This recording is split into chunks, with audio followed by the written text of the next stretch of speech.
all of this is freely available. This is not part of any program or ये खरीदो वो खरीदो, सब freely available है. Stay till the end, you'll be getting access to this magazine today itself. ये आज ही launch हो रहा है. Our aim is कि can we give certain number of issues, most important issues at the month end, जो अगर बच्चा एक भी इशू पढ़े तो can it cover all the GS4 papers, GS1 2 3 4 एक इशू में. And I'll give you some of the example. Every information that you'll need to write a really top-notch answer in mains is available in front of you in this magazine. इसके अलावा आपको कुछ पढ़ना ही नहीं है. Incredible लोग, कुछ किया नहीं है, लिस्ट में नाम नहीं है, उन सबका बात सुन के कोई पॉइंट नहीं है. Listen from the people who have actually gone through the whole journey, right. Major जो चीज जिसका फर्क पड़ता है वो है कि आपका एटीट्यूड क्या है, आपकी प्रिपरेशन किस डायरेक्शन में है, आप कौन सा कंटेंट पढ़ रहे हो, उसी से फर्क पड़ना है. यूपीएससी को कोई लेना देना नहीं है, आप आईआईटी से हो या चाहे नॉन आईआईटी से हो या किसी नॉर्मल कॉलेज से हो. तो मैंने ये कुछ थीम्स आइडेंटिफाई की और थोड़ा पैटर्न निकालने की कोशिश की. तो इसकी वजह से जब मैंने 23 वाला मेंस दे रहा था तब मैंने एक थीम आइडेंटिफाई की कि इस बार हो ना हो चंद्रयान 3 के बारे में डेफिनेटली पूछा जा सकता है और सीन भी बन रहा है इसका. मैंने उसके ऊपर बहुत अच्छे से नोट्स तैयार कर लिए और जब मैंने GS3 का पेपर देखा है ना, उसका जो साइंस एंड टेक वाले पोर्शन में चंद्रयान 3 के बारे में पूछा गया था. Let's start the session.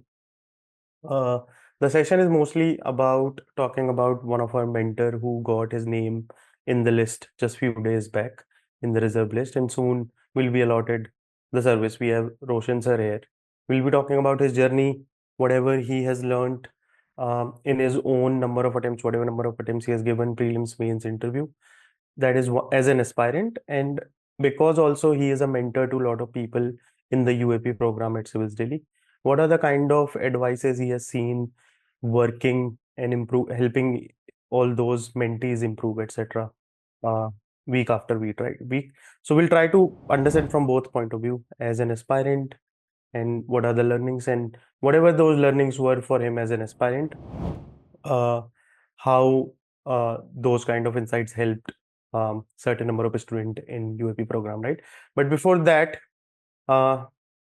before I talk about the journey, you can see like our mentorship programs, they are the most credible one because here people who are not just like एक दो बार attempt दे दिया है या फिर कुछ success नहीं मिली किसी भी स्टेज पे, या फिर you will see lot of places where you have reached, you have just clear prelims और जस्ट क्लियर मेंस. मेंस में भी ठीक ठाक नंबर नहीं है या फिर barely you qualified. But here lot of people at Civils Daily who are helping other students in our programs, they right in front of you have their name in the list, so they are the most credible ones. And this is just one of the examples. There are a lot of people like that. Today is very important because we are launching something called as Burning Issues. This is our first edition, September 2024. This is going to be freely available for all of you attendees here. I'll be providing the link to download this in the end. I'll give you some glimpse of this magazine. What happens is generally there are two ways to cover current affairs, right? First is basically you put certain kind of current affairs, certain kind of most important issues in the context of PYQ, कि ये पहले आ चुका है इसलिए ये वाला पढ़ना जरूरी है, or you will just relate it with some other news, right? And then present it from some form of YouTube videos, etc., right? Second kind of way is basically like a very boring bulky monthly magazine आप पढ़ रहे हो. Content is presented as an stand alone piece, syllabus में ये word है उसके लिए पढ़ना पड़ेगा etcetera, those kind of things hardly readable, पढ़ी नहीं जाती हैं. You know the kind of magazine I am talking about, right? Burning issue takes the third like totally different path here.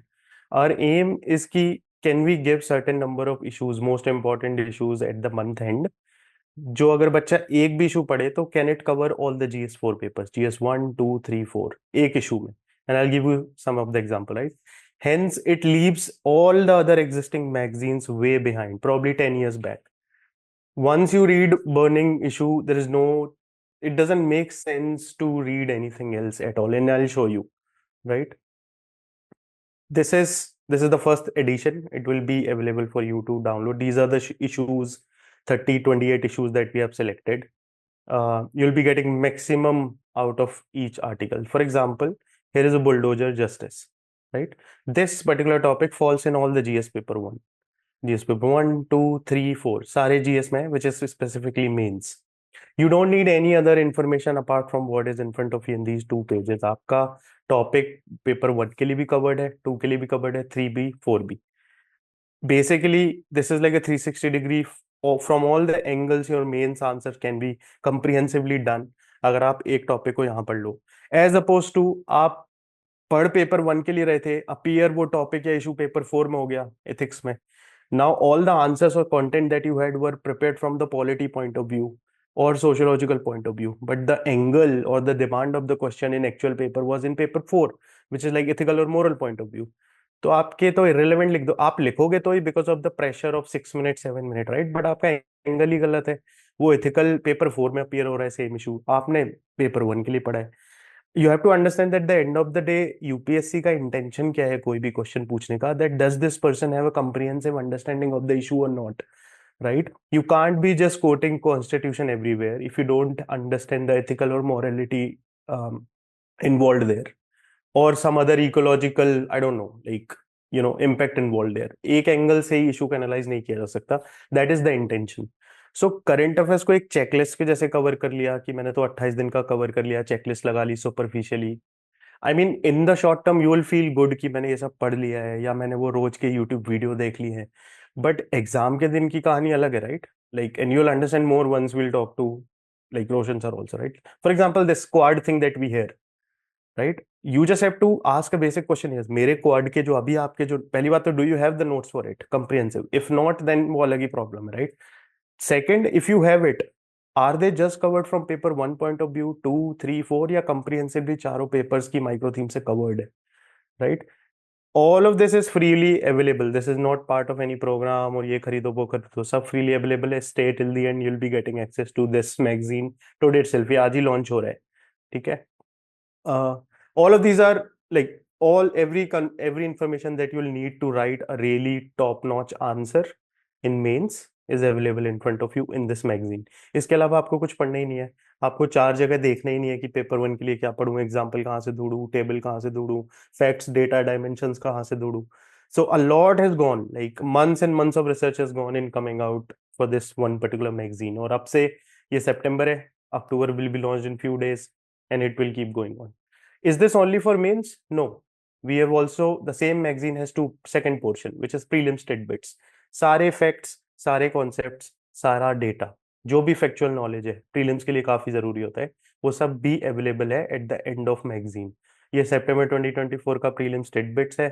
आप स्ट्रक्चर देख सकते हो. सबसे पहले कॉन्फ्लिक्ट इन सूडान में लिखा हुआ है लेफ्ट साइड पे, व्हाट, हु, व्हाई.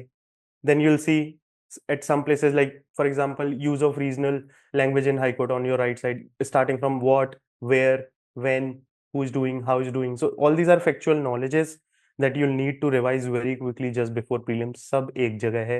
ये most important themes के facts हैं, dimensions हैं, data है, concepts हैं. ये आपको एग्जाम के पहले बहुत जरूरी है.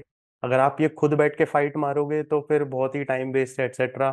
Like we always push every aspirant at CD कि भैया पहला अटेम्प्ट बहुत शार्प तरीके से दो, उसमें अगर कुछ गलती होती है तो दूसरा दो, नहीं हो रहा है आगे बढ़ो, राइट? Make that's it.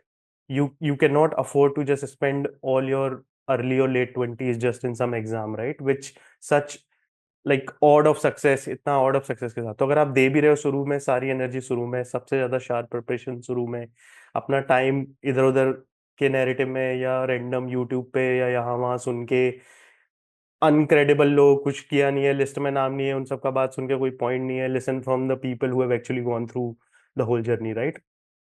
ये देख लो, ये भी टिडबिट्स है. अगर आपके पास अभी भी कोई बल्कि मैगजीन रखी हुई है टेबल पे, ये 65, वो 75, वो सब जमाना गया, वो 10 साल पुरानी बात है. आपकी प्रिपरेशन बिल्कुल directed P by Q backed होनी चाहिए, राइट? बिल्कुल जार्गन्स वर्ड्स शूप भर देते हैं, बच्चे को समझ में नहीं आ रहा है क्या पढ़ रहा हूँ मैं, and they and up mugging up. इसलिए कई कई बार आप पूछोगे बहुत सारे लोगों से कि कैसे याद किया, लाइक रट ले भाई बस. So your foundation layer has to be of understanding rather than mugging up facts, right? उसके ऊपर आपको कुछ चीजें याद रखनी पड़ेंगी, दैट्स ऑल्सो ट्रू, राइट? कुछ जगह के नाम है, कुछ certain names that you have to remember, certain dates that you have to remember. But to call every whole thing as something you have to mug up and then only you'll qualify, वो तो सही नहीं है. So bulky magazines, bulky material, कोई there's no point, right?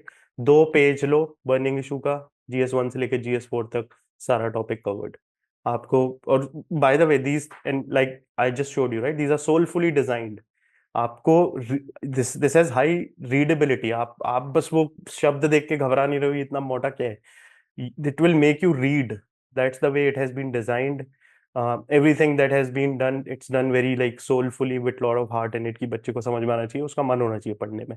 And that's what we try to do everywhere at CD, right? We have always set the content का bar, mentorship का bar in the entire UPSC preparation thing, right? Like no one comes close to us because it's not just one thing.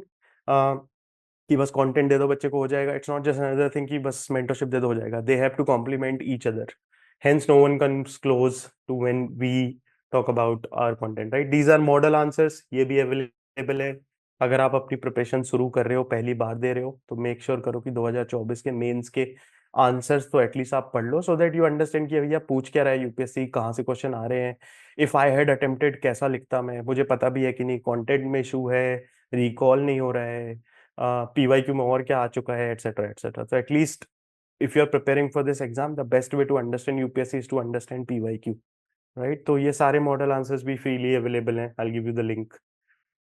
Micro themes, we have already talked about it. These are the micro themes PDF. Micro themes is basically what are the most recurringly asked questions or areas in prelims or mains, जहाँ से हर बार दो तीन question आ ही जा रहे हैं। इन सबके PDF available है, paper wise, subject wise, everything is freely available. I give you, these are annotated NCERTs.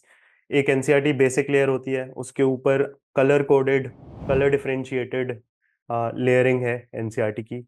For example, अगर ग्रीन कलर है तो मतलब यहाँ से पीवाईक्यू आ चुका है। अगर ब्लू कलर है तो सबसे ज्यादा इंपॉर्टेंट एरिया है, इस पे आपको थोड़ा एक्स्ट्रा टेंशन देना पड़ेगा, you can expect a question. Pink colour है मतलब बहुत ही फैक्चुअल इन्फॉर्मेशन है, you should be stopping and remembering it, may be highlighting it, right? अगर पीच कलर तो कोई डेफिनेशन है, एंड अगर येलो कलर है तो बहुत ही एक्सट्रीम स्टेटमेंट है which are true, right? Because generally बोला जाता है extreme statements are not true, but that's not the case sometimes in NCERT. और यहाँ से डायरेक्ट क्वेश्चन आ चुके हैं। तो एक एनसीईआरटी, जब एक बच्चा normal page to page NCERT कर रहा होगा, वी डोंट बिलीव कि अगर आप सीडी को आपने फिगर आउट या डिस्कवर कर लिया तो आपको भी वैसे ही पढ़ना चाहिए। वी बिलीव आप एटलीस्ट 10 टाइम्स बेटर एक प्रिपरेशन करो। Your layering of NCERT, the way you are approaching NCERT has to be completely different, right? Same mains paper का माइक्रो थीम एनालिसिस है कि बेसिकली आपको पता चल जाएगा इस बार का जो मेंस पेपर है वो कहाँ से आए थे क्वेश्चन, किस टाइप के आए थे, what kind of questions have been coming in past in 10 years etcetera. This is ऐसे डॉक्यूमेंट, अगेन पीवाईक्यू बैक्ड। जब भी आप ऐसे लिखते हो तो you struggle lot in writing और स्टार्टिंग ऐसे from some anecdote, some story, some data point, something, right? We talked to a lot of rankers from past few years, asked them, gave them an exercise कि आप अगर इस particular topic पे ऐसे लिखते तो how would you start? And they gave us these lot of anecdotes on each topics. You have the example in front of you. All these can be used immediately if you just have this PDF. This will cover almost all the topics. By the way, fun fact, this is the first time we were able to predict one or two essays. So you can, there's a video on the YouTube, you can check. It's just extremely rare to predict even essay topics. All of this content is free for you. I'll give you the uh, access to it at the end. We'll start with Roshan sir. Like a short intro. Roshan sir comes from, like, a lot of people assume that he has done his graduation from IIT Dhanbad, right? And a lot of people assume कि वहाँ से, like, you have this kind of, you just end up assuming that you can take a lot of things for granted कि इस exam में आपने IIT निकाल लिया है, जेई निकाल लिया है, तो फिर इसके बाद UPSC is like a piece of cake. Guess what? It's not, right? Because I think it was his fourth attempt. He has reached the interview or qualified means before this, right? But there are certain things that you end up realizing once you are a part of the process, right? So Roshan sir, if you can just share some, आप अगर बताओ कि आपकी भी preparation entry कैसे हुई थी civil service में आफ्टर द ग्रेजुएशन, आपने वहीं से ही स्टार्ट कर लिया था ग्रेजुएशन से, या फिर उसके बाद लाइक यू हैड लाइक कुछ जॉब अपॉर्चुनिटी था उसको छोड़ के किया, यस आप सर। एंटर कैसे हुए civil service? Yes sir, college के जब फाइनल ईयर में था मैं, तब मेरा प्लेसमेंट हुआ था दिसंबर में, दिसंबर 18 में, है ना, बीएफ सॉफ्टवेयर में, किसी सॉफ्टवेयर कंपनी में थी, हैदराबाद बेस्ड। बट फिर उसके बाद फिर मैंने जब घर वालों से बात की तो मुझे ये लगा कि कहीं ना कहीं जो है, अगर हमको आगे बढ़ना है तो प्राइवेट सेक्टर से निकल के गवर्नमेंट सेक्टर में आना चाहिए। इसके अलावा ये एक ऐसा मीडियम है जो समाज में रेस्पेक्ट भी दिलाता है, एक अच्छी सैलरी के साथ समाज में रेस्पेक्ट भी दिलाता है। और कहीं ना कहीं जो लोगों के प्रति सेवा भावना थी है। तो इसलिए जो है मुझे इस वाली चीज़ ने थोड़ा ज़्यादा हिट किया कि आप जो है इस फील्ड में रहकर जो है लोगों का आप सर्व भी कर सकते हो, समाज में आपको एक बढ़िया इज्जत भी मिलती है। क्योंकि मेरा जो बैकग्राउंड था वो इतना बढ़िया नहीं था, तो मुझे ये था कि कुछ सोसाइटी के लिए भी करना है, जिससे कि जो चीज़ें मैंने सिक्योर नहीं की है एटलीस्ट उसको कोई और तो सिक्योर कर सके।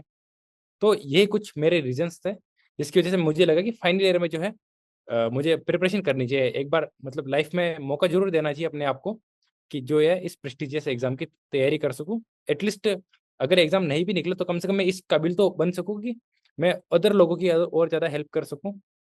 तो मेरा यही प्लान था कि कैसे ना कैसे लोगों से जुड़ाव महसूस किया जाए, और जो समस्याएं मैंने देखी है ना, चाहे वो सरकारी स्कूल में हम्म। देखी या चाहे आईआईटी में देखी हो या चाहे सोसाइटी में देखी हो, तो कहीं ना कहीं उसको एक थोड़ा सा दूर करने का भी थोड़ा भाव था मन में कि हाँ उन समस्याओं को दूर किया जाए। तभी मुझे लगा कि मुझे सिविल सेवा में आना चाहिए।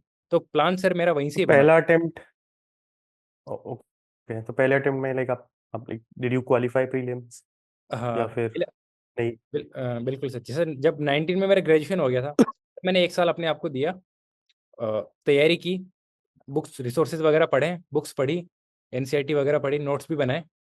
बट पहला अटेम्प्ट में मेरा प्रीलिम्स नहीं हो पाया था, क्योंकि इसके ओके। पीछे रीजन था क्योंकि आपका सिलेबस पूरा कवर होना चाहिए, और मेरा सिलेबस लगभग 60 to 70% ही रहा।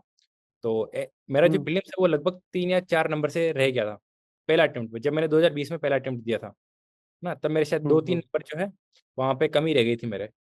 तो मैं क्वालिफाई नहीं कर सका था पहला अटेम्प्ट। ओके। और फिर आपने फिर रीस्टार्ट किया प्रिपरेशन यस सर। इस बार प्रॉपर की पूरा सिलेबस करना है एक्सेट्रा।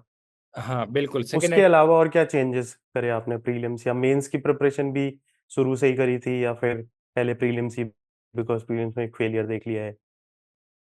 मैं इतना सोच के चल रहा था कि जब मेरा सिलेबस पूरा कंप्लीट नहीं है तो ठीक है, अब हम जो है अटेम्प्ट देते हैं फिर देखते देखा क्या होता है। पहला अटेम्प्ट तो निकल गया तो मुझे इतना ज़्यादा गम नहीं था, क्योंकि मुझे पता है मेरा सिलेबस नहीं हुआ। सेकेंड अटेम्प्ट में हम्म। मैंने मतलब पूरी कमर कस ली थी, मुझे ये था कि मैं एनी हाउ जो है क्लियर करके ही रहूंगा। सेकेंड अटेम्प्ट में मैंने सिलेबस अच्छे से कवर किया, मैंने अपने कुछ शॉर्ट नोट्स भी बनाए, इसके अलावा मैंने टेस्ट सीरीज वगैरह सब चीज़ अच्छे से किया था, रिवीजन वगैरह किया था। बट वो उस टाइम थोड़ा पोस्टपोन हो गया था। तो उन हम्म। 4 महीनों में मैंने मेंस की तैयारी की थी, जब मुझे प्रीलिम्स की तैयारी करनी थी तो वहाँ पे स्ट्रेटेजी में थोड़ा सा लैग आ गया। हम्म। तो उसकी वजह से भी मैं सेकंड अटेम्प्ट क्लियर नहीं कर पाया था, और मेरा 1 नंबर से प्रीलिम्स रुक गया था उस टाइम भी। ये ओके। मेरी लाइफ का सबसे बड़ा मेजर सेटबैक था। तब मुझे लगा कि यार आप भले कहीं से भी हो, आईआईटी से हो या किसी नॉर्मल कॉलेज से भी हो, वो फर्क नहीं पड़ता है। मेजर जो चीज जिसका फर्क पड़ता है वो है कि आपका एटीट्यूड क्या है, आपकी प्रिपरेशन किस डायरेक्शन में है, आप कौन सा कंटेंट पढ़ रहे हो, उसी से फर्क पड़ना है। यूपीएससी को कोई लेना देना नहीं है, आप आईआईटी से हो या चाहे नॉन आईआईटी से हो या किसी नॉर्मल कॉलेज से हो, एनी हो। तब मैंने फिर अपने आप को समझाया, मैंने ये ठाना कि भाई तीसरे में तो निकालना ही निकालना है। इसके लिए मैंने मेंस की हम्म। टेस्ट भी ले ली। टेस्ट सीरीज को मैंने अच्छे से फॉलो किया, जबकि मुझे पता है कि मेरा प्रीलिम्स नहीं निकला है सेकंड अटेम्प्ट के बाद। उस टाइम अक्टूबर में हुआ था, तो नवंबर में मैंने टेस्ट सीरीज ले लिया, नवंबर दिसंबर और आधा जनवरी, 2.5 महीने तक मैंने पूरा मेंस का प्रिपरेशन किया।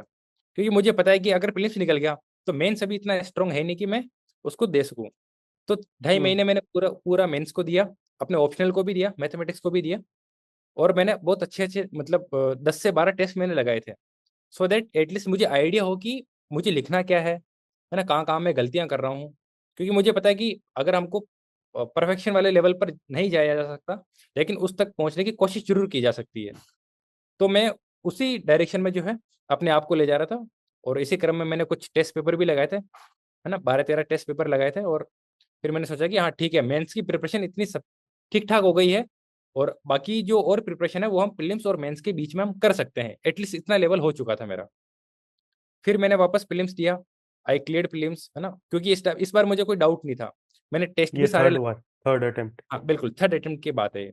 टेस्ट भी मैंने सारे लगाए थे, जो मैंने शॉर्ट नोट्स वगैरह बनाए थे तो हम्म। वो भी मैंने अच्छे से उसको पढ़ा था, कम से कम 10 बार में पढ़ चुका था उनको। इसके अलावा पीवाई क्यूज जो थे उनके ऊपर मैंने बहुत ज़्यादा ध्यान दिया, क्योंकि मुझे पता है कि मुझे अगर किसी एग्जाम को समझना है तो वो सिर्फ और सिर्फ मुझे पीवाई क्यू ही समझा सकते हैं और कोई नहीं समझा सकता। तो पीवाई क्यू जो था मेरी प्रिपरेशन के एक तरीके का बहुत ही मेजर सोर्स रहे हैं। पीवाईक्यू को मैंने बहुत अच्छे से देखा, सब्जेक्ट वाइज भी देखा, थीम वाइज भी देखा और माइक्रो थीम तक भी गया। For example art and culture में अगर जो है रिलीजन से, अगर कुछ रिलीजन जो है एक मेजर थीम है, उससे अगर जो बुद्धिज्म और जैनिज्म से क्वेश्चन आ रहे हैं, तो वो किन किन टाइप के क्वेश्चन आ रहे हैं, साथ में कौन कौन से क्वेश्चन आ सकते हैं, मैंने इसको भी थोड़ा किया था। इसके अलावा जो पीवाईक्यू में आ चुके हैं, उनको मैंने डिफरेंट सब्जेक्ट से भी लिंक करना स्टार्ट किया। जैसे एक छोटा सा एग्जाम्पल देता हूँ। एक बार यूपीएससी ने पूछा कि बुद्ध ने जो है किन किन राज्यों की यात्रा नहीं की।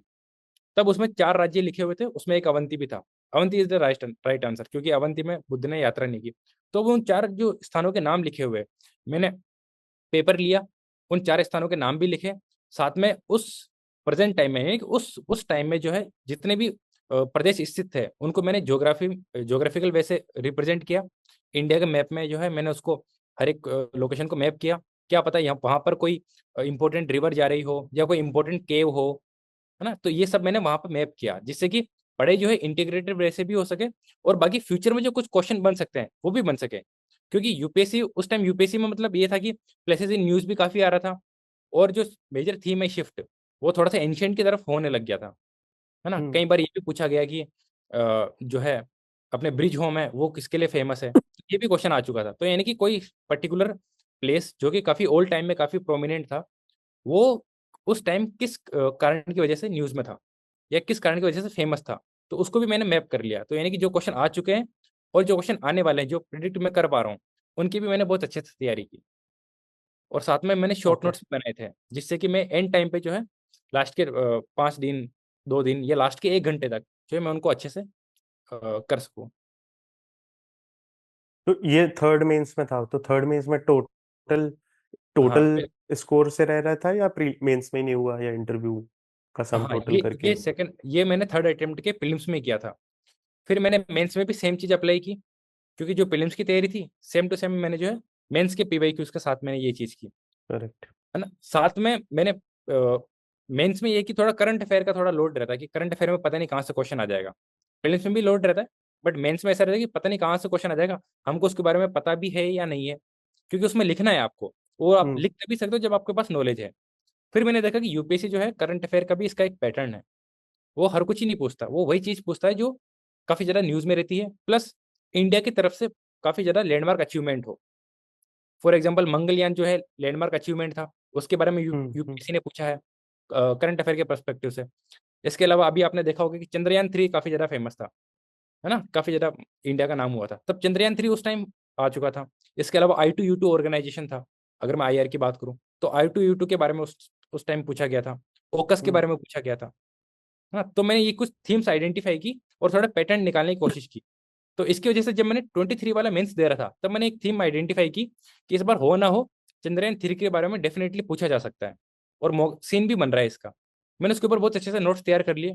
और जब मैंने GS 3 का पेपर देखा, है ना, उसका जो साइंस एंड टेक वाले पोर्शन में चंद्रयान 3 के बारे में पूछा गया था। तो अब जब आप सोचते हो, कुछ प्रिडिक्ट करते हो, और वही चीज सेम चीज एग्जाम में आ जाए, तो बहुत खुशी होती है, क्योंकि वो आपके लिए कम से हाँ, कम आप एक कॉन्फिडेंस भी नंबर, बहुत ज्यादा फिर आ जाता बिल्कुल है। 1 नंबर या 2 नंबर 3 नंबर का आपको एज दे के ही जाएगा, बिकॉज आपने उसका मॉडल आंसर पहले से प्रिपेयर कर रखा है। तो मैंने सबसे पहले उसी को किया। तो हम्म। ये मैंने मतलब मेंस में जो 22 वाला मेंस था, जो मेरा थर्ड अटेम्प्ट था और पहला मेंस था, तो उसमें मैंने ये चीज़ की थी। और मैथ्स का भी मैंने इसी हिसाब से प्रिपरेशन किया था, तो वो मेरा मेंस निकल गया था। फिर मैंने इंटरव्यू के ठीक लिए है। जो है मॉक इंटरव्यू वगैरह दिए, साथ में अपने डेफ पर काम किया। बट एनी हाउ, तो जो थर्ड अटेम्प्ट है मेरा, इंटरव्यू में फाइनली नहीं हो पाया। तो यूँ कह सकते हैं थोड़ा बेड लक था। और ठीक बेड है। लक मेरे लिए इसलिए भी था क्योंकि जस्ट प्रीलिम्स होने वाला है, उसके 4 दिन पहले रिजल्ट आता है कि हाँ भाई, आप जो है फाइनल इंटरव्यू में आपका नहीं हुआ, अब आपको वापस से जो है जो भी आपने अचीव किया है वापस से फिर से जीरो से देना है स्टार्ट करना है। प्रीलिम्स। तो आप बिल्कुल प्रिपेयर बिल्कुल। कर रहे थे कि नहीं कर रहे थे प्रीलिम्स के लिए? हाँ, प्रीलिम्स के लिए मैं मतलब कर तो रहा था, बट मेंटली थोड़ा मुझे ये भी लग रहा था कि हो जाएगा तो अच्छा है। हो जाएगा, हो जाएगा, हाँ। हाँ करेक्ट। बिल्कुल, तो वो तो रहता ही करेक्ट। है। सो देन यू, फिर आपने फिर से अटेम्प्ट किया प्रीलिम्स? हाँ, फिर से हो गया था, अटेम्प्ट। वो तो हो गया था। Yes yes and yes. Then तो कंफर्टेबल मार्जिन से हो गया था इस बार प्रीलिम्स, ये जो इस साल का अटेम्प्ट है, या फिर? हाँ हाँ, वो वाला अटेम्प्ट मतलब मैंने उसका फॉरेस्ट का मेंस भी लिखा है। सही है, तो मतलब मतलब अच्छे खासे मार्जिन हाँ, से हो अच्छे गया था। खासे 30-40 नंबर ऊपर ही थे जब सही मैंने है, सही है। 23 वाला दिया था प्रीलिम्स, जो ठीक है। मेरा फोर्थ हम अटेम्प्ट। आते हैं अभी प्रीलिम्स की स्ट्रेटजी पे, अगर इन बच्चों को भी प्रीलिम्स में, बिकॉज अभी प्रीलिम्स अलग ही गेम हो गया है। And yes. आपने कुछ अच्छे ही कंफर्टेबल मार्जिन से कर लिया, तो अगर इनमें से किसी को भी कोई डाउट है they can ask. So this year आपका मेंस में कुछ चेंज हुआ था? ओवरऑल टोटल बढ़ा है? मेंस के मार्क्स आपके कितने हैं? और इस बार का एक्सपीरियंस कैसा रहा है आपका? CSE 23 में मैंने एक दो चेंजेस किए थे, है ना। एक तो मैंने थोड़ा सा नोट्स को काफ़ी क्रिस्प रखा और आंसर राइटिंग के लिए थोड़ी अच्छी खासी प्रैक्टिस की थी। इसके अलावा जो इंपॉर्टेंट कीवर्ड्स है मेंस के रिगार्डिंग, इंपॉर्टेंट कीवर्ड्स को ऐड करना हो गया, डेटा फैक्ट, है ना, साथ में मल्टी डायमेंशनल अप्रोच के साथ आंसर और कैसे लिख सकते हो, है ना। हम्म। तो ये मैंने हम्म। चीज़ें ऐड की थी। इसके अलावा मैंने एक्स फैक्टर नोट्स का भी अच्छा खासा यूज़ किया था, क्योंकि उसकी जो थीम्स है एक्स फैक्टर नोट्स में एक थीम पकड़ के और उसको काफ़ी अच्छे वे से रिप्रेजेंट कर रखा था। तो मुझे ये नहीं था कि भाई स्टैटिक को अलग पढ़ना है, करंट को अलग पढ़ना है। एक्स फैक्टर नोट से वहाँ से मुझे हेल्प मिली थी civils daily. Got it. And generally बाकी आपने सेम ही रखा था, पीवाईक्यू एनालिसिस, और जैसे बिल्कुल, आपने बताया कि भैया इंडिया का अचीवमेंट वाली जो भी न्यूज़ है या फिर something which is like very important, वो तो आने ही आना है करके। बिल्कुल सर। तो दैट आई थिंक वो तो आपने सेम ही रखा होगा। बिल्कुल सही सर, है, वो ठीक मेरी। है। हाँ। या आप you are also mentoring for past few months, आप सीडी में यूएपी प्रोग्राम में मेंटर हो, and you yes. Have like lot of aspirants under you preparing. आपका जनरल अप्रोच अगर आप बता सको कि स्टार्ट, जैसे अगर मैं पहली बार दे रहा हूँ यहाँ पे, बहुत सारे लोगों ने बोला कि वो पहली अटेम्प्ट दे रहे हैं, मतलब 2025 का दे रहे हैं तो कैसे 2026? तो अगर आप, अगर मान लो इनमें से कोई बच्चा हो जो पहली बार दे रहा हो अटेम्प्ट, तो आप जनरली कैसे स्टार्ट कराते हो अपने अंदर प्रिपरेशन, कि यार मतलब इन लोग को 3 4 5 अटेम्प्ट का स्ट्रगल ना करना पड़े, बिकॉज आपका भी एम वही है सीडी में भी, दैट्स व्हाट इज रिकमेंडेड। मतलब एक अटेम्प्ट में बेस्ट चला जाए, फिर अगर कुछ गलती है तो दूसरे अटेम्प्ट में फिक्स करके आगे बढ़ो भाई लाइफ में, राइट? तो यस सर। बिकॉज यू है, आपको इतना एक्सपीरियंस हो गया है, हाइंडसाइट है कि यार मतलब ऐसी चीजें कि अगर आपको कोई बता देता पहले शुरू में ही तो बहुत सारी मिस्टेक होती जो शायद आप ना करते, राइट? Yes yes. तो आप कैसे स्टार्ट कराते हो एक बच्चे को, स्पेशली अगर बिगिनर हो, कोई एक्सपीरियंस ना हो सिविल सर्विस में, हाँ, एग्जाम में? अगर कोई भी बिगनर हो तो उसके साथ में सबसे पहले तो मैं 1 घंटा बात करता हूँ, 1 घंटा 1.5 घंटा, है ना। उसके बेसिक डिटेल से लेता हूँ कि अच्छा आपने कौन कौन से सब्जेक्ट किए हैं, है ना, किस कौन कौन से पोर्शन आपको वीक लगता है ना, आपने आपके सोर्सेज क्या क्या रहे हैं। इसके अलावा क्या आपने PYQ वगैरह कभी देखे हैं, है ना, या आपने कभी एनालिसिस किया है इनका, डू यू हैव एनालिसिस। इसके अलावा मेंस के रिगार्डिंग जो है क्या कभी आंसर राइटिंग की प्रैक्टिस की है। अगर मान लो उन्होंने प्रैक्टिस की होती है तो मैं उनको कुछ आंसर्स देखता हूँ, है ना, 10 आंसर्स 20 आंसर जो भी वो भेजते हैं। फिर उसके बेसिस पे क्या उस बच्चे के लेवल का आइडिया लगता है, और फिर उसमें उसकी प्रिपरेशन में क्या क्या लूप होल्स हैं, है ना, उसके क्या क्या स्ट्रेंथेज है, क्या क्या वीकनेसेस हैं। तो उस मतलब एक तरीके का पूरा 1 घंटा 1.5 घंटा बैठ के उसके साथ स्क्रीनिंग की जाती है, जिससे कि ये आइडिया लग जाए हम्म। कि उस स्टूडेंट का लेवल जो है, लेवल कहाँ लाई कर रहा है और किस किस एरिया में इसको और ज़्यादा मेहनत करवाने की ज़रूरत है। उसके कुछ वीक एरिया होते हैं और कुछ स्ट्रॉन्ग एरिया होते हैं। वीक एरिया पर जो है मुझे बहुत मेहनत करनी है, और स्ट्रॉन्ग एरिया को और जो है स्ट्रॉन्ग कैसे बनाया जाए इसके ऊपर काम किया जाता है। साथ में जैसे कि अगर ओके। मान लो वीक एरिया है तो इसके लिए फिर बाद में उसको जो है रिसोर्स रिकमेंडेशन दिया जाता है कि हाँ आप जो हो इन रिसोर्सेज को पढ़ो। कई बार ऐसा होता है, not particularly Hindi medium, English medium में भी ये समस्या है कि वो जो है कभी कभार गलत रिसोर्सेज को फॉलो कर लेते हैं, और जिसकी वजह से क्या है एक बैकलॉग चलता है कि हाँ अब मैंने इस रिसोर्स को पढ़ लिया अच्छे से, क्योंकि बिकॉज मैंने इसके ऊपर 2 महीने दिए हैं, है ना, तो अब मैं इसको छोड़ ही नहीं सकता। तो ये कि कभी कभार आपको गिव अप भी करना पड़ता है, कभी आपको छोड़ना भी पड़ता है अगर आपने कोई गलत रिसोर्स पढ़ लिया तो उसके बारे में उसको गाइडेंस दिया जाता है। इसके अलावा उसके खुद के पास भी अपने नोट्स होते हैं, क्योंकि कोई भी बच्चा आता है तो उसने कहीं या तो कहीं से कोचिंग किया होता है ना, या वो अगर बिगनर है तो उसके खुद के भी नोट्स होते हैं। उसके नोट्स को भी देखता हूँ, फिर ये आइडिया लगता है कि इस नोट्स में और कैसे इंप्रूव किया जाए, इसको और एंट्रीज कैसे किया जाए, इसमें वैल्यू एडिशन हम और कैसे कर सकते हैं, है ना, इसी नोट्स में इंपॉर्टेंट डेटा फैक्ट्स वगैरह को कैसे लिखा जा सकता है। तो उसके नोट्स को अल्टीमेटली जो है बहुत ही बढ़िया बनाने का प्रयास किया जाता है, जिससे कि उसका जो निचोड़ है या उससे जो भी कंटेंट निकलेगा तो वो एक अबव एवरेज, है ना, गुड आंसर, एक्सीलेंट आंसर या टॉपर लेवल के आंसर का निकल सके। उसके नोट्स पर इतनी मेहनत की जाती है। तो नोट्स के लेवल पे बनाना हो, ठीक है, जब फिर प्रीलिम्स का एग्जाम आता है तब प्रीलिम्स के रिगार्डिंग उसको गाइडेंस दिया जाता है, डायरेक्शन दिए जाते हैं। साथ में जो सिविल्स डेली के पेपर होते हैं वो दिए जाते हैं एक्सक्लूसिवली, जिससे कि उसको आइडिया लगे कि हाँ भाई मेन एग्जाम में ये डिमांड है, ये इंपॉर्टेंट टॉपिक्स हैं। इसके अलावा जो करंट अफेयर के इंपॉर्टेंट टॉपिक्स हैं वो बताए जाते हैं। साथ में इनके ऊपर जो है आपकी अप्रोच क्या होनी चाहिए, आप क्वेश्चंस को कैसे डील करें, इसके बारे में बताया जाता है। तो ये हो गया अपने प्रीलिम्स के लेवल पे। और प्रीलिम्स में साथ में जैसे कि कई बार रिसर्च डॉक्यूमेंट पब्लिश होते हैं, तो वो भी दिए जाते हैं बच्चों को कि हाँ भाई, जिससे कि डायरेक्शन मिल सके। मेंस में जैसे कि हम हमारा जैसे एक्स फैक्टर नोट्स हैं, तो वहाँ से काफ़ी क्वेश्चन आए हैं। मेरा ये मानना है कि लगभग हर एक पेपर में at least 15 question x factor notes से ही आए हैं, एटलीस्ट 15। एक आध क्वेश्चन तो देखो जाएगा ही जाएगा बाहर, आप कुछ नहीं कर सकते हो इसका। बाकी एटलीस्ट 15 क्वेश्चन तो जो है एक्स फैक्टर नोट से आए हैं, आए, है ना। तो आप एक्स फैक्टर नोट्स का कैसे ऑप्टिमम यूटिलाइजेशन कर सको, है ना। साथ में जो है माइक्रो थीम्स को आइडेंटिफाई कैसे करो। पीवाईक्यूज में कई बार जो है थीम्स रिपीट होती है, तो वो आप आइडेंटिफाई कैसे करोगे, है ना। सब्जेक्ट सब्जेक्ट को फिर थोड़ा थोड़ा सिलेबस को ब्रेक करो, फिर थीम्स आइडेंटिफाई करो। देन उस थीम्स में भी कई माइक्रो थीम्स होती है, तो उन थीम्स को कैसे आइडेंटिफाई करो, साथ में उसके ऊपर आप जो है आपकी अप्रोच क्या होनी चाहिए, और फिर उसी के आधार पर आप जो है अपना एनालिसिस रखो और अपने नोट्स में उसको ऐड करो। क्योंकि अल्टीमेटली जो है आपके नोट्स ही आपके साथ जाएंगे। मेंस के एग्जाम में जब भी कोई क्वेश्चन आता है तो हमारे दिमाग सबसे पहले नोट्स पे जाता है कि यार अपने नोट्स में क्या लिखा है। तीसरी चीज जो है शॉर्ट नोट्स पे मेहनत कराता हूँ बच्चों को कि हाँ शॉर्ट नोट्स बहुत ज़रूरी है। क्योंकि हम नोट्स भी हमारा एक एम होता है कि हम अच्छे नोट्स बनाएं, बट अल्टीमेटली अगर आप एग्जाम देने जा रहे हो तो उससे एक दिन पहले या एक घंटे पहले आपके पास शॉर्ट नोट्स ही आप रिवाइज कर सकते हो, तो आपके पास शॉर्ट नोट्स होने चाहिए। तो उन शॉर्ट नोट्स को कैसे हम्म बनाओ, बच्चों के साथ मैं खुद अपने शॉर्ट नोट्स शेयर करता हूँ कि आप देखो ऐसे शॉर्ट नोट्स बना सकते हो। साथ में अगर बच्चे के पास कोई शॉर्ट नोट्स है ना, तो उसमें और कैसे मॉडिफाई किया जा सकता है जिससे कि उसको रिजल्ट्स अच्छे मिले। तो यानी कि बच्चे की मेहनत उसी डायरेक्शन में करवाना है जिस डायरेक्शन में हमको रिजल्ट मिले, फालतू किसी और डायरेक्शन में नहीं करवाना है।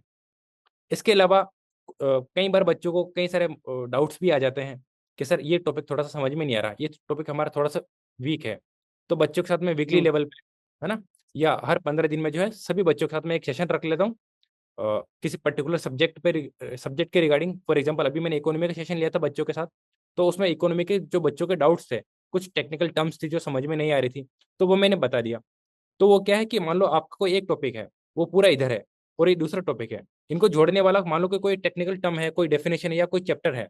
तो जब तक ये लिंकेजेस आपको समझ में नहीं आएगा, तब तक आप जो है इन दोनों चैप्टर को नहीं समझ पाओगे।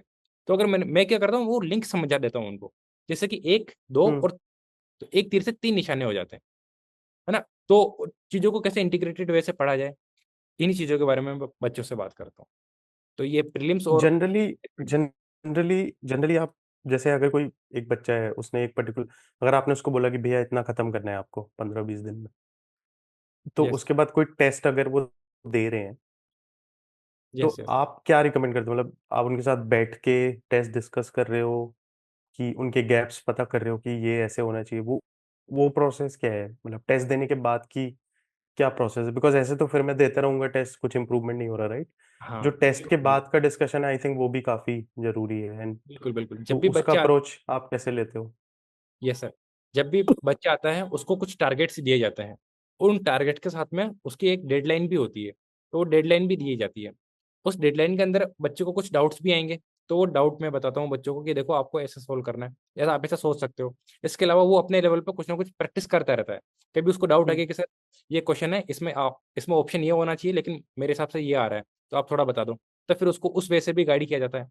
कई बार ऐसा होता है कि मेंस का कोई आंसर जो है उसको फॉर्मेट नहीं कर पा रहा है, तो उसके लेवल पे भी बच्चों को बताया जाता है।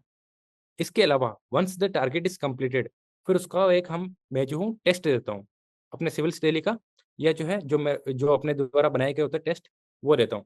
फिर उसके ऊपर बच्चा टेस्ट लगाता है, मार्क्स कैलकुलेट करता है। फिर मैं उसको एनालिसिस के लिए बोलता हूँ कि आप एक बार अपने लेवल पे एनालिसिस करो। बच्चा उसको एनालिसिस करता है। देन फिर उसके कुछ ना कुछ डाउट्स रहते हैं, और साथ में मैं भी ये जब भी पेपर देता हूँ तो साथ में ये सोचता हूँ कि इसको मुझे 3 बातें बतानी है। 3-4 बातें तो मैं एक्स्ट्रा बता के जाऊंगा इसको, जिससे कि वो जो मिस्टेक्स है वो अगले पेपर में रिपीट ना हो। हम्म। तो फिर उसके बाद में होता है पीटीडी, जिसको हम पोस्ट टेस्ट डिस्कशन भी कहते हैं। उस पोस्ट टेस्ट डिस्कशन में उस बच्चे के जो भी टेस्ट के रिगार्डिंग डाउट्स होते हैं, वो डाउट्स बताता हूँ। इसके अलावा कई कई सारे, जैसे मान लो अगर हमारा 100 क्वेश्चन का टेस्ट है, तो उसमें से जो है 10 से 15 ऐसे इंपॉर्टेंट क्वेश्चंस होते हैं जिसकी एग्जाम में आने की प्रोबेबिलिटी बहुत ज्यादा हाई होती है। तो भले ही बच्चा पूछे या ना पूछे, मैं वो 10-12 क्वेश्चन उसको जरूर बताता हूँ। साथ में उससे पूछता हूँ कि हाँ आपने इस क्वेश्चन को कैसे सोल्व किया। अगर उसने सही किया होता है हम्म तो मैं उसको बताता हूँ कि हाँ भाई you are going in right direction. अगर नहीं किया होता है तो फिर उसको डायरेक्शन दिखाता हूँ कि हाँ देखो आपको ऐसे सोचना है। एग्जाम में जो है पीवाईक्यू में पहले भी जो है ऐसे क्वेश्चंस पूछे गए हैं, तो आपको अप्रोच ये रखनी है। तो टेस्ट, फिर टेस्ट के बाद जो है पोस्ट डिस्कशन, और फिर उसके बाद में जो है मैं उसको नया टारगेट देता हूँ।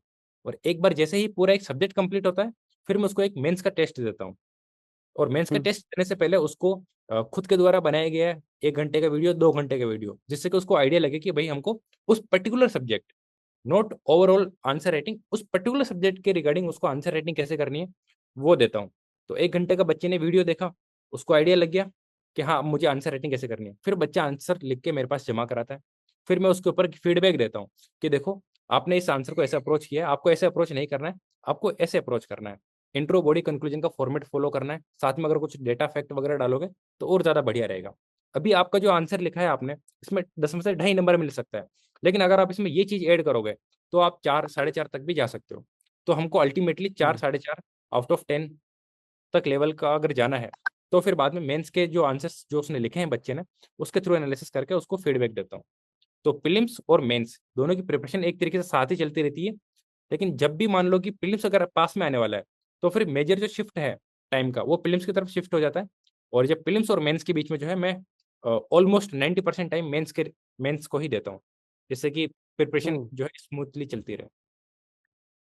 सही। तो मतलब व्हाट, मतलब मेरे को जो समझ में आ रहा है कि basic test after test hand holding है, पहले सिलेबस करना है, उसी का टेस्ट लेना है। आप बेसिकली ये बोल रहे हो कि सिर्फ कवर करने से कुछ नहीं है, आपको मार्क्स लाने जरूरी इन दी एंड, और उसी को ही मान रहे हो आप कि मार्क्स आ पा रहे हैं कि नहीं, नॉट कि यस सर, नॉलेज है कि नहीं सब्जेक्ट का। बिल्कुल सर। मतलब ऐसे बहुत सारे एस्पायरेंट्स होते हैं जिनको काफी ज्यादा पता है, बट मतलब नंबर नहीं आ रहे, या आर्टिकुलेट नहीं हो रहे, या आंसर लिखते नहीं बन रहे, राइट? Yes sir. तो इन दी एंड तो एग्जाम ही है, इन दी एंड तो कॉम्पिटेटिव एग्जाम है, और सब सारी परफॉर्मेंस रिलेटिव है, और सीट फिक्स्ड है। तो अगर आपके नंबर नहीं आएंगे, आपको अगर है नॉलेज, फिर भी फर्क नहीं पड़ता है, राइट? यस आपने सर। कौन सी बुक पढ़ी, किस मेंटर से पढ़ा, कहाँ क्या करा, आखिरी में टेस्ट में नंबर आ रहे हैं कि नहीं, वही मैटर करता है, और उसी से ही रैंक आएगी या लिस्ट में नाम आएगा। ग्रेट। आई जी। थिंक सही है। आप में से किसी को भी अगर, आप लाइक, जो भी यहाँ पे बच्चे हैं, अगर आपको कोई भी क्वेश्चन है, we have like last 5 to 10 minutes। आप, I unmute you, just raise your hand, और आप डायरेक्टली पूछ सकते हो question.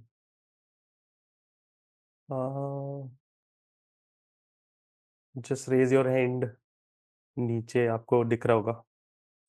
If not, you can just write in the chat और unmute yourself. Manish, let me unmute you. आपको option आ रहा होगा, आप, हाँ, you can ask. Yes. Sir ये मेरा good last evening attempt Manish. है। गुड इवनिंग सर, हाँ जी, वेरी बोलिए। Good evening sir. Last attempt है मेरा 25 में। मैं नोट्स प्रिपेयर कर रहा हूँ, टेस्ट सीरीज लगा रहा हूँ, और मुझे आंसर राइटिंग में प्रॉब्लम्स है। हम फ्रेमवर्क कैसे जनरेट कर सकते हैं? आप थोड़ा और कॉन्टेक्स्ट दो, लास्ट अटेम्प्ट, इसके पहले मेंस लिखा सर हुआ है आपने? सर मैंने इसका मीन्स नहीं लिखा, यूपीपीसीएस का लिखा हुआ है इसका। नहीं, सिविल सर्विस का कोई भी मेंस लिखा है आपने? नो सर, नो ये सर। आपका लास्ट अटेम्प्ट है? इसके पहले प्रीलिम्स नहीं निकला है आपका अभी प्रीलिम्स, तक? प्रीलिम्स नहीं ठीक है, कितने नंबर से छूट जाता है प्रीलिम्स, कितना मार्जिन सर। रहता है?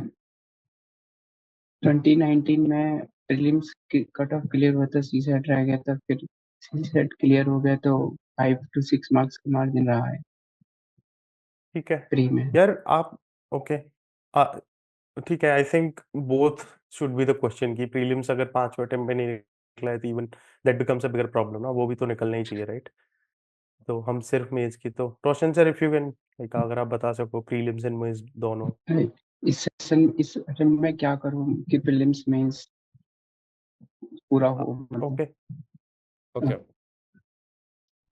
देखो फर्स्ट ऑफ ऑल देखो प्रीलिम्स पे थोड़ा सा ज़्यादा जोर देना पड़ेगा ना, क्योंकि 5 अटेम्प्ट हो चुके हैं और 5 अटेम्प्ट में प्रीलिम्स हमारा नहीं निकला है।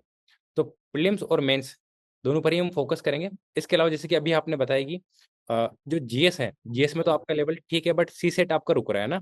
और आई थिंक और जैसे कि आपको पता है सी सेट की कट ऑफ जो है जीएस से थोड़ा कम रहती है, तो आपको सी सेट पे मेहनत करनी पड़ेगी, है ना, क्योंकि देखो बहुत बुरा लगता है जब सी सेट नहीं होता है।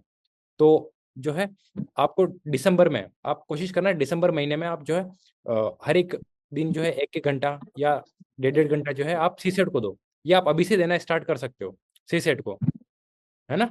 तो सीसेट को तो आप अभी से आप स्टार्ट कर सकते हो, 1 घंटा 1.5 घंटा देना, है ना। साथ में पीवाईक्यू लेके उसको सोल्व करना, कॉम्पिटिशन कैसे सोल्व हो रहे हैं, डिफरेंट टाइप के रीजनिंग के क्वेश्चन है, तो आप वो कर सकते हो।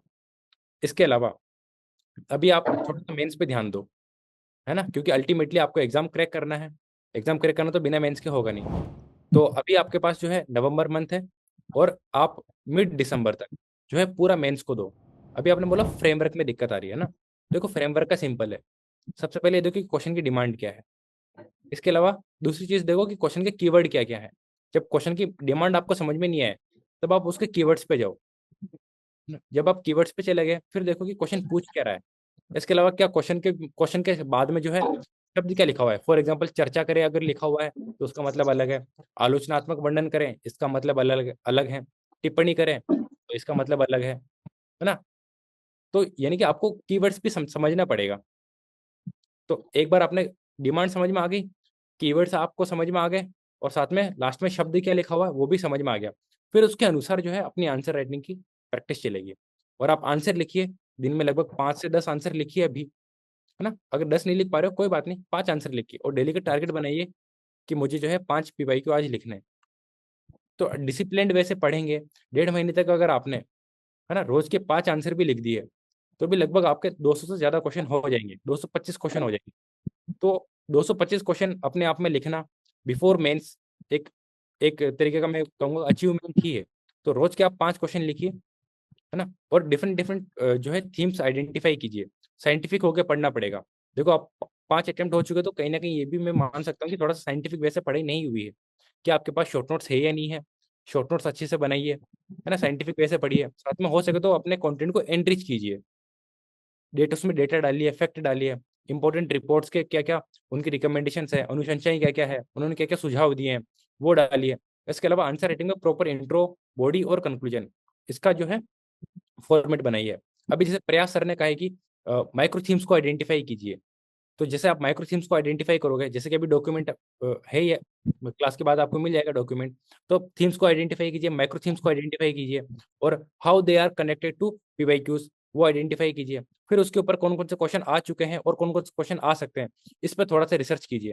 थोड़ा सा मेहनत आपको अपने आप से भी करना पड़ेगा, और थोड़ा आउटसाइड द बॉक्स होकर भी सोचना पड़ेगा, है ना। ये सब आपको करना है लगभग मिड दिसंबर तक।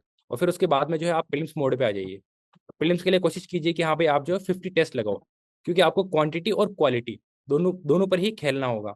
इसके अलावा प्रीलिम्स के रिगार्डिंग आपके क्या शॉर्ट नोट्स हैं, है ना, कहाँ कहाँ से क्वेश्चन पूछे जा रहे हैं, जो अपने प्रीलिम्स की माइक्रो थीम्स हैं वो क्या क्या है, इसके ऊपर भी आपको रिसर्च करनी पड़ेगी। तो है कि आपको जो है कन्वेंशनल तरीका है अपना पढ़ने का वो छोड़ के थोड़ा साइंटिफिक होना पड़ेगा, कि बिना साइंटिफिक हुए ये एग्जाम निकालना थोड़ा सा मुश्किल हो जाएगा। Thank you sir. आप लिखते हो Manish? Do you right answers? अभी लिखते हो आप रोज? यस सर, पर डे कितने लिखते हो 1 or 2, रोज? 1 or 2।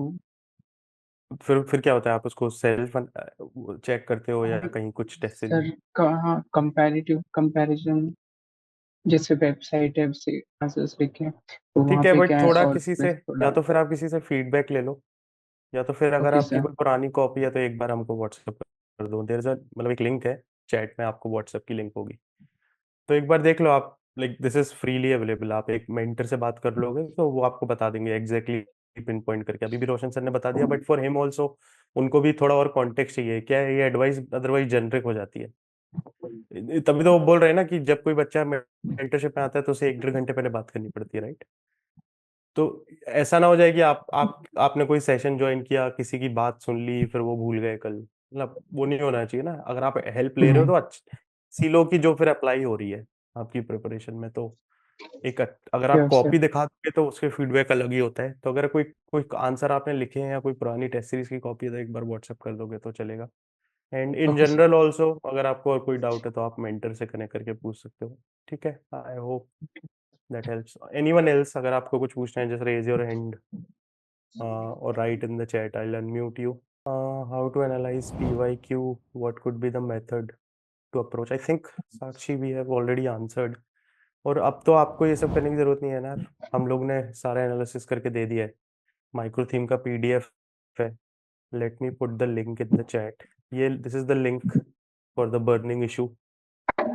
आप यहाँ पे जाके इसको डाउनलोड कर सकते हो.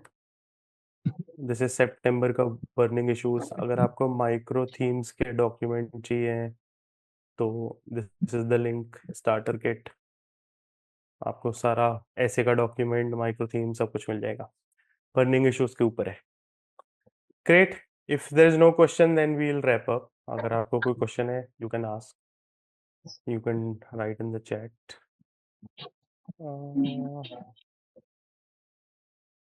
Great. Okay. All the best, folks. Happy Diwali to you. And refer these documents, use them in your preparation. And we wish you best for the exam. Great. Take care. Good night. Bye-bye.